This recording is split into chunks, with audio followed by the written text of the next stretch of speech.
How to fix Viber not sending pictures. Hello everyone, welcome back to the channel. This is Rose and I'll walk you through how to fix Viber not sending pictures. So watch the video till the end and without further ado, let's get started. Ensure you are connected to a stable Wi-Fi or mobile data network. If not, you can simply toggle mobile data on and off if needed. Second thing, grant necessary permissions. Long press on Viber app, tap on I button.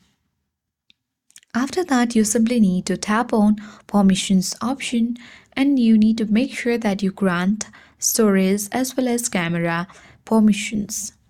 After that, make sure your device has sufficient storage to handle pictures transfer. You can tap on settings application and launch it. Tap to open about device and select storage.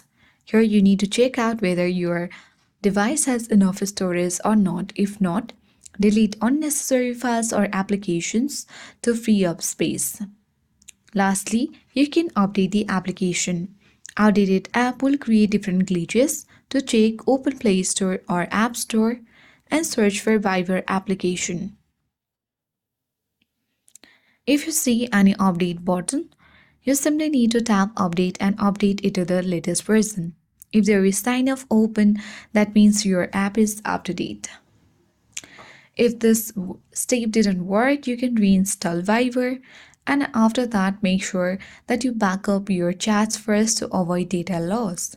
If none of this work, visit Viber's official support page or app settings to report the issue. So, I hope this guide worked and if you are new to our channel, hit the like button and subscribe. Thanks for watching and I'll see you in the next video.